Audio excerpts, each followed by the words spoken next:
안녕하세요. 범블한 목덕바입니다. 구독과 좋아요, 알림 설정, 회원가입 부탁드리겠습니다. 한국은행이 발표한 국제금융 외환 동향을 보면 확실히 경기 둔화는 제대로 된 스텝을 밟고 있다는 것을 여지없이 보여주고 있는데, 오늘자 이 서울 아파트 거래량만 봐도 이런 중앙은행의 경기 둔화에 대한 데이터를 고스란히 부동산 시장이 뒷받침을 해주고 있다는 게 팩트입니다. 그만큼 지금 부동산 시장의 집값 문제와 대출 문제가 한 나라의 금융통화 정책을 운영하는 데 있어서 핵심 역할을 하는 이 중앙은행의 선택지를 엄청나게 좁혀놓고 있는 상황이라서 이런 사태가 발생을 하고 있는 거죠. 서울 아파트 거래량은 추석 연휴 기간에 470건 정도 남짓.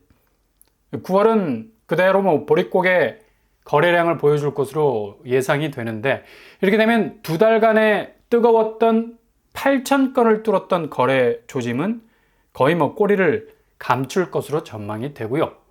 이렇게 급격하게 꺾이는 그래프로는 더 이상 집값을 호가 방어세로는 막아낼 재간이 없기 때문에 가까스로 버티는 국면으로 들어갈 수밖에 없는 건데, 이걸 고스란히 뒷받침해주고 있는 국제금융시장 동향은 한은의 기록대로 미국이 9월 들어서 다른 거 다 제껴두고라도 고용지표가 둔화가 되고 있다는 거. 이건 거의 빼도 박도 못하는 이 침체 국면으로 가는 브릿지 역할을 하는 거고, 유럽 쪽의 경제대국 독일 역시도 디스인플레이션이 지속되는 바람에 디플레의 영향권 안에서 벗어나지 못하는 그런 모습을 고스란히 보여주면서 국채금리까지 하락세로 가고 있다는 얘기죠.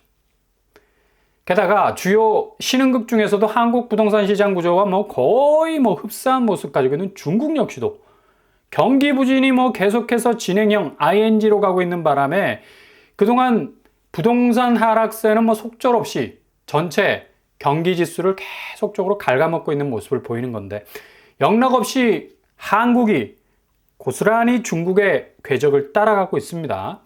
통화, 그러니까 원화가 위안화의 가치를 따라가는 프록시 통화로서의 모습을 가진 것뿐만 아니라 경제 전반의 모습도 고스란히 복사기 수준의 모습을 가지고 있어서 중국의 몰락이 마냥 반가울 수 없는 모양새입니다. 게다가 튀르키예, 여기 자원 부국 아닙니까?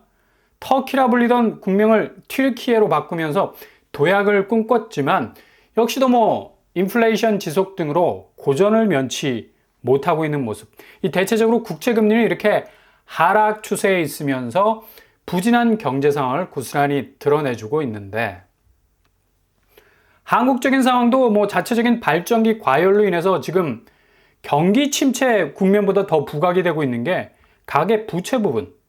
전 세계 4위권에 있는, 그리고 부동산 몰입도가 거의 70% 이상을 차지하고 있는 상황에선 이 자체 문제 해결 빨리 하지 않으면 전혀 세계적인 분위기 속에서의 과로 밖에 또 다른 침체로 빠질 수 있는 위험도가 커져서 지금 금융당국에서 서둘러서 눈썹이 휘날리도록 이 대출 조이기에 들어간 건데, 이게 인위적인 개입이 없었어도 이미 2달 전부터 너무 올라가는 이 집값으로 인해서 매수세가 그냥 멈춰버렸죠.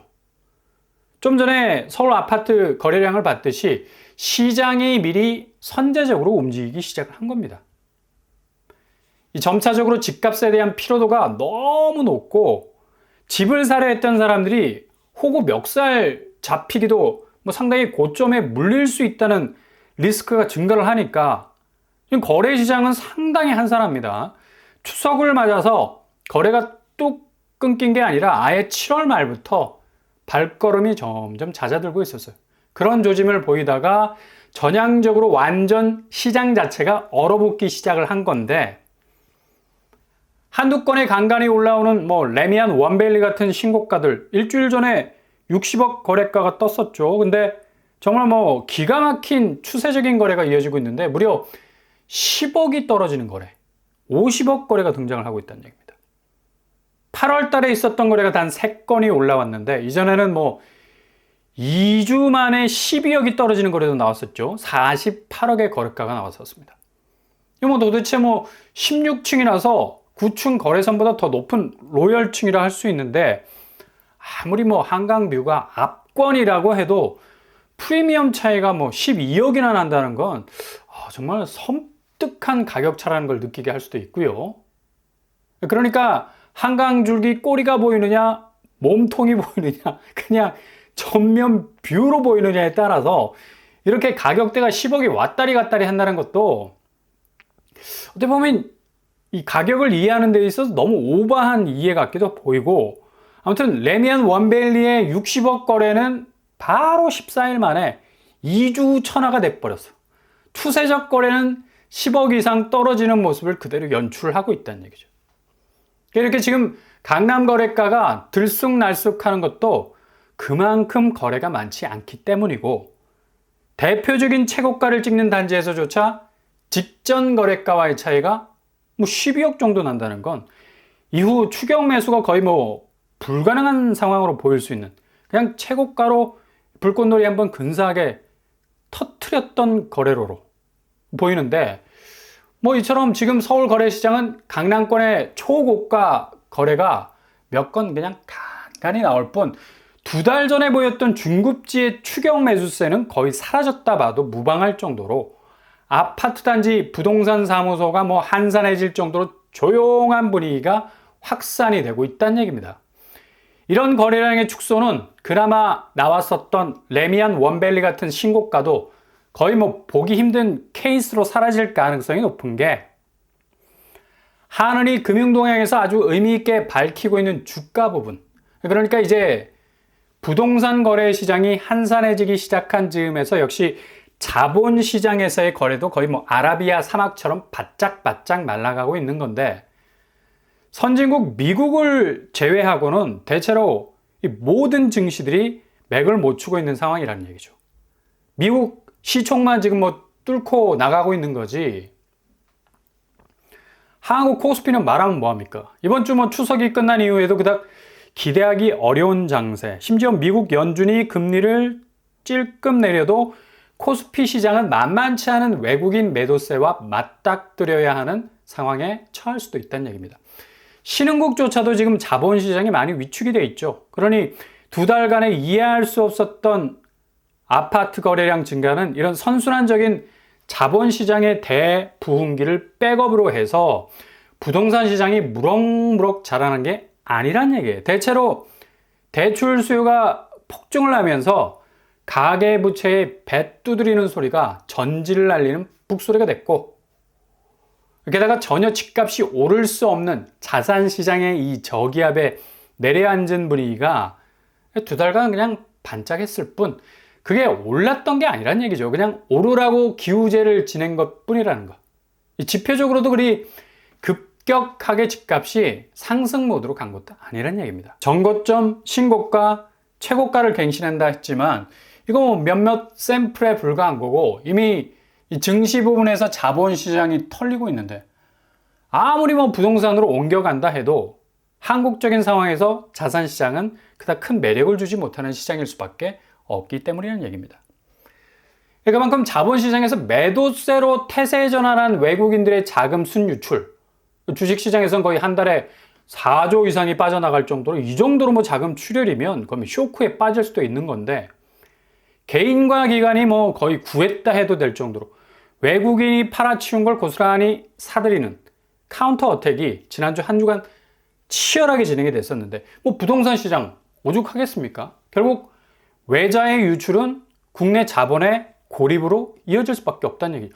국내 자산 시장으로서의 돈의 흐름도 굳어질 수밖에 없는 경색 현상이 발생을 하고 있는데, 아니 피가 안 통하는데 손발이 저릴 수밖에 없지. 양반다리 1분만 해도 다리에 마비가 올 정도면 이거 퍼질러 앉아있는 것 자체가 고역인데, 이 자금 시장도 마찬가지죠. 단지 은행이 대출 규모를 줄이는 규제를 대거 도입을 해서 부동산 자금이 멈칫한 것도 있지만, 실제로는 고점에 물리기 싫은 매수세가 현실 파악을 한 겁니다. 잔고에 들어간 거예요. 더 이상 오를 여력 없는 집값을 머리 꼭대기 꽁지머리까지 올라버린 상태에서 이걸 사버린다면 이후에 거의 발목까지 집값이 훅 하고 내려갈 수 있는 위험이 있는데 어떻게 집값을 장담할 수 있겠어요? 그러니 당연히 시장에서 거래가 빠지고 가격이 빠질 수밖에 없는 거죠. 레미안 원밸리가 60억에서 14일 만에 48억, 12억까지 내려온 것도 상징적으로 주는 의미가 큰데 결국엔 2회 거래에선 이런 거래가 나올 수 없다. 결국 보편적인 집값 상승 확산세에서 최고가라는 게 결국 아무런 의미가 없어진, 집값 하락장에서는 그냥 가끔 뿜어내는 불덩어리가 되는 건데 이거 자칫 성냥불 긋는 한겨울 속에 성냥팔이 소녀의 아슬아슬한 불빛이 될 수 있는 건데 이걸로 겨울왕국 전체를 태울 수 있는 것도 아니고 고스란히 그렇게 켰다 하면 잠시 환해지다가 소멸이 되는 거래로 갈 수밖에 없는 건 전체 약장세를 견디지 못하기 때문입니다. 약화된 장세. 금리 수준도 세계적인 추세는 유동성 완화인데 국내는 이미 7% 뚫어버리는 금리까지 나오고 있다는 게 결정적인 부분이 될 것으로 보이는데 국민, 신한, 하나, 우리, 농협, 시중 5대 은행의 신용대출 잔액이 103조 수준. 지난 8월 말보다 5,400억 정도가 증가 추세였습니다. 결국엔 주담대 금리로는 해결이 안 되는 신용대출을 받는 건데 신용대출 대부분은 변동금리가 적용이 되죠. 그리고 금리가 이제는 7%대를 뚫고 있는데 하단 4.7에서 상단 7.4%대로 가고 있고 마통 역시도 하단 5.5에서 7.0%대로 금리가 이동하고 있다는 얘기죠. 그리고 추석 이후에는 더욱더 신용대출 추세가 증가하는 면을 보이자 금리를 더 세게 밟을 것으로 보이는데요. 거의 8%에 이르는 금리 수준까지도 갈 수 있다는 전망까지 나오고 있습니다. 이렇게 되면 자금을 구하기 어려워진 상황에서 폭주하는 대출 증가세는 자칫 더욱 금리에서 고립될 수 있는 위험도를 높이는 이 고금리 상품을 붙잡을 수도 있어서 개인 위험은 더 커질 수가 있다는 얘기죠. 그러니 절대로 무리한 대출 받으시면 안 된다는 얘기예요.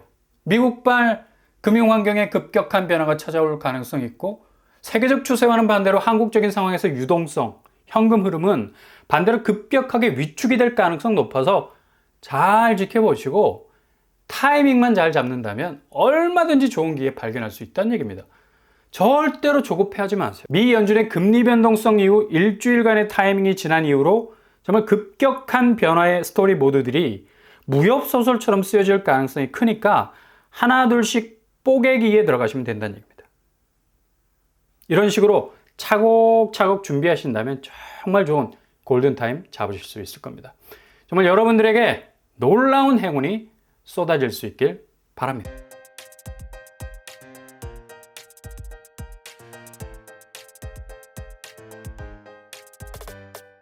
오늘의 부동산 캐릭터, 시중은행 금리 8% 시대에 터져버리게 되면 이거 정말 아찔한 수준이 되겠죠.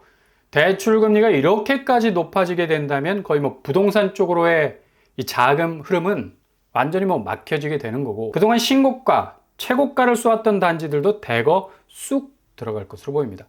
추석 이후에 펼쳐질 금리 환경은 유동성 완화라는 이 대외 분위기와는 달리 국내는 더욱 빡빡해질 것으로 예상이 됩니다. 오늘도 응원합니다. 항상 여러분의 길이 꽃길만 되실 수 있길 바랍니다. 이상 오빠한번 한번 덕방을 마치겠습니다. 구독과 좋아요 부탁드립니다. 감사합니다.